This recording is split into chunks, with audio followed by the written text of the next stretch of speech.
Want to have your clip featured in the Skyrim Clip of the Week? Simply record the clip on your Xbox and then send it to me via message. My gamertag is iRyeni, that's IRYENI, and then you can message it to me over Xbox and I'll be able to view it. I look forward to seeing the clips that you guys send me. Now moving on to the video.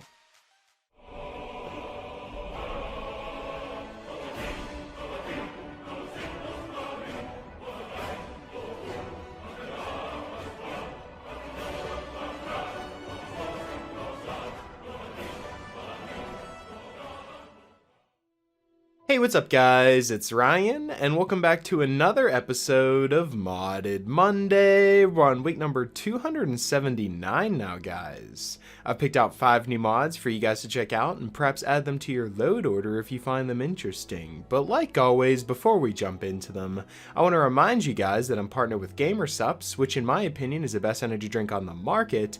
So if that sounds like something you're interested in, be sure to check out the link in the description where you can go to their store page, and you can also use the code RTD for a 10% discount on all your purchases.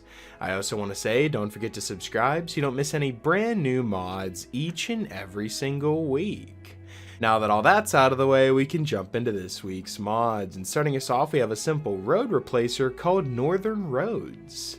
This mod is a complete overhaul of every single road in Skyrim, and the mod page reads as what started as a simple bridge replacer has become something much bigger. Northern Roads removes all of the vanilla road chunks in the game to replace them with more diverse roads. Dirt paths in villages and in the wilderness, stone near major cities, snow and mud in colder areas, and more. This mod comes with a lot of new assets including unique bridges, wooden totems, and runestones to name a few. Now, a lot of emphasis was put on the Nordic culture and symbolism, as well as the divide between Eastern Skyrim or the Old Holds and Western Skyrim. The East being the Scandinavian and Viking inspiration, whereas the West takes more of the Celtic and Slavic cultures. Now, each hold also gets some unique features so that every single one of these territories has a unique identity. Enjoy your traveler's adventure, and be careful for Skyrim's roads, because they're as dangerous as they are beautiful. Now with this mod, of course, we have new roads and bridge textures like I said, but we also have new landscape textures, so there's no more road meshes, and now every single road in Skyrim is texture painted, and this also comes with a slight performance boost. And within these bridge models that are added within this mod, every single bridge in Skyrim has been replaced, with the exception of Dragon Bridge. The new models also come with unique textures as well, so that they match the roads. You also have new building, clutter, and decorations, with many models that have been created from scratch to decorate the new roads. There's so much added to the roads within Skyrim with this Northern Roads mod. I can definitely tell that a lot of time and effort was put into this mod, because not only do you have unique structures all throughout Skyrim and the many roads that, Skyrim is absolutely huge and there's so many roads to travel across, so I'm very impressed they were able to cover all of the roads in Skyrim, but not only that, they add unique structures, tons of different buildings, new bridges, and more. So this is definitely going to enhance your travels next time you go exploring in Skyrim, and that's definitely why it's featured here at our number 5 spot this week. So if you're looking to completely transform your roads in Skyrim, I'd strongly recommend downloading the Northern Roads mod and adding it to your next playthrough of Skyrim. Coming in at the number 4 spot this week, we have a brand new beautiful player home called the Moonlight Cottage. And the mod page reads that this is a player home located west of Windhelm, and the house is fully compatible with hearth fires, and you can adopt up to 6 children. To be able to adopt the children, you must have installed Hearthfire Multiple Adoptions and use the spell Bless This Home to be able to move in with your family. So that's cool that they made it compatible with the Hearthfire Multiple Adoptions mod and you can move in with your family. But other than that, to purchase the actual house, you can go to Candlehearth Hall in Windhelm and talk to Gullhild. But if you're a little too lazy for that and you want to just buy the house from the actual house itself, you can use the button at the side garden to purchase the house too.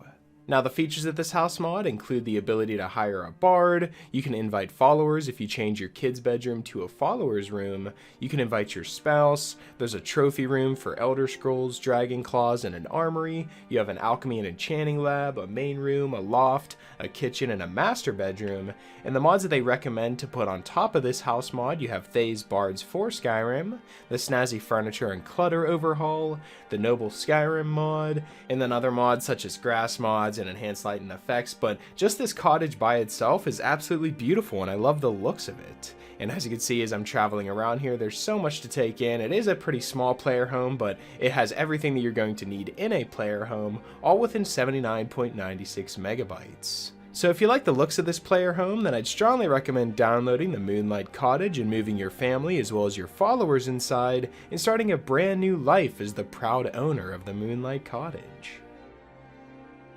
Coming in at the number 3 spot, we have a new UI mod that isn't necessarily new, but it has been recently taken down and people are re-uploading it so that we can all enjoy it again. This is the ScryUI Beggars Can't Be Choosers edition. And the mod page reads that this is pretty much just ScryUI but brought back and has a couple changes, and the Beggars Can't Be Choosers part is it doesn't have every single mod that the original ScryUI had, but it has a lot of the most useful ones from ScryUI, so this is still a good counterpart to use with it. As many of you know that the original ScryUI was taken down off of the mod page, so we are without a UI mod for right now, but we now have a re-upload of ScryUI that has a couple changes, but it's still just as great. Inside of this mod, you have Sky HUD, which is a brilliant HUD mod. You have the Clear UI mod as well, that just cleans up the UI a little bit. You have the 60 FPS menus, which is a mod that I can't live without. Using the 60 FPS menus mod inside of the ScryUI mod pack just makes it so you can equip weapons really fast, see all your magic stats quick too. It's just a mod that you can't live without once you start using, and I love it. You have the Better Sleep Wait menu, which allows you to wait up to 72 hours, I believe. Colorful map markers, which is another mod within this UI mod here that just makes every single map marker completely different and look a lot better. Convenient reading UI makes the reading a lot easier and makes the books zoomed in a little bit more. Next up in this mod pack, you have the detailed mine markers, which allows you to see what is actually within the mine. So if you see Ember Shard mine, they'll be in parentheses iron, so you know that there's iron within the mine. After that, you have the dynamic camera mod, which allows you to change your field of view, how your third-person camera looks. It's a mod that I also can't live without. The dynamic camera mod is one that never leaves my load order, so it's perfect to have within this mod pack ScryUI. Map Markers Complete is just another Map Markers expansion mod, and then the Quick's Favorite menu is a different type of favorite menu that you have to use L, B, and Y to open your favorites menu. So whenever you first download this mod, if you can't open your favorites, don't worry, it's just been changed to L, B, and Y. So if you press both of those together, your new favorite menu will appear and you'll have a brand new huge favorite menu that you can put a whole lot of new items in. Finally, to top this UI mod off, you have the Sovngarde Nordic font, which completely changes all of the fonts throughout the game to look a lot better, and I really, really like it. And then like you saw earlier with my health, magicka, and stamina, it was placed right in the middle, and then the compass is below that, and I really like how it's all laid out. It's very clean, it's very easy to read as well, and nothing gets in the way. So that's definitely why this ScryUI comes in at our number 3 spot this week, but this is the Beggars Can't Be Choosers edition, so I'd strongly recommend downloading it and adding it to your next playthrough if you're missing a UI mod and you like the way this one looks like. Coming in at the number 2 spot this week, we have another brand new beautiful player home called Rayeks End, the Xbox Definitive Edition. And the mod page reads that this is an extension of features to the already amazing Rayeks End expanded mod using various tweaks by other authors. This is a mid-sized atmospheric hideout with a history just off the beaten path between Riverwood and Whiterun. If you don't mind getting your boots wet, the sound of waterfalls, and prefer a darker hidden place to kick up your feet and drop off your loot, then this may be the player home for you.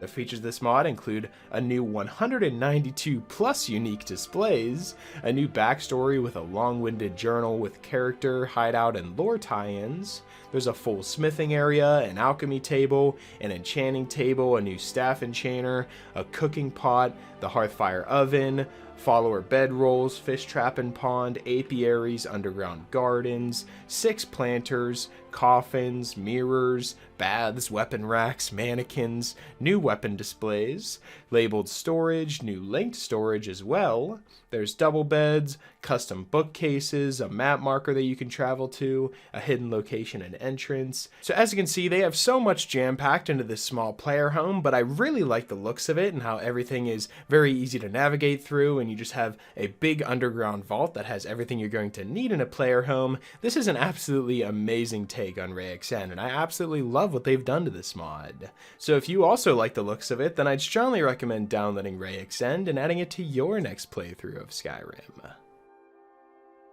Coming in at the number 1 spot this week, we have a brand new mod pack that tries to do it all again. Gamer Pauly is back trying to cover everything in Skyrim, and he succeeds yet again with Pauly's very attractive Skyrim all-in-one. This is an absolutely huge mod pack coming in at 973.48 megabytes, and it combines a bunch of the best overhauls for all of the cities, all of the landscapes, and most of the textures that you find all throughout Skyrim, all within one mod here. Starting off, we have the MRF's White Gold Winterhold mod that's included in here, the very attractive Whiterun overhaul, and then you also have mods such as, the very attractive Riften mod, Ultimate Solitude, Vulture's Towns and Villages, Clever Sheriff's All-in-One, which in itself is a mod pack that contains all of the city overhauls as well. And then on top of that, you have Architecture Textures Redone, Windhelm Retextured, Cathedral Snow, the Underground Dungeon Texture Overhaul, Majestic Landscapes, Blended Roads, and then at the bottom there we have Vanilla Grasses Reimagined, which is definitely the icing on the cake there because these grasses are absolutely beautiful while you're exploring. Now, of course, it's obvious that with all of these massive amounts of content being jam-packed into this one mod here, it would be impossible for me to showcase everything that it has within it, all within this short little time frame here, but I'm going to try to show you as much as I can. I really love the changes to Whiterun and Riften, and especially Solitude. I love Solitude. It's pretty much one of my favorite cities next to Whiterun, and the Ultimate Solitude mod definitely capitalizes on that. And I'm just always so impressed that the people that make these mod packs, especially Gamer Pauly, the Love King, and there's so many talented mod creators out there that are really good at just jamming a bunch of mods together, making them run properly. I didn't have any crashes at all either. They've been getting really good with that. I for one just think that this is probably the best time to mod Skyrim because of all the mod packs that we're getting, all of the huge expansions, and pretty much DLC like mods that we're getting added into Skyrim now. This is a perfect time to build a new load order in Skyrim, and that's definitely why Pauly's very attractive Skyrim all-in-one comes in at our number 1 spot this week, because it pretty much does it all for you. It's a giant mod pack that has so many mods that you're going to need if you're building a graphical load order or you're just trying to spruce some of the textures up. This is a perfect mod to add if you have the space for it. So I'd strongly recommend downloading this mod and exploring some of these brand new remastered locations for yourself.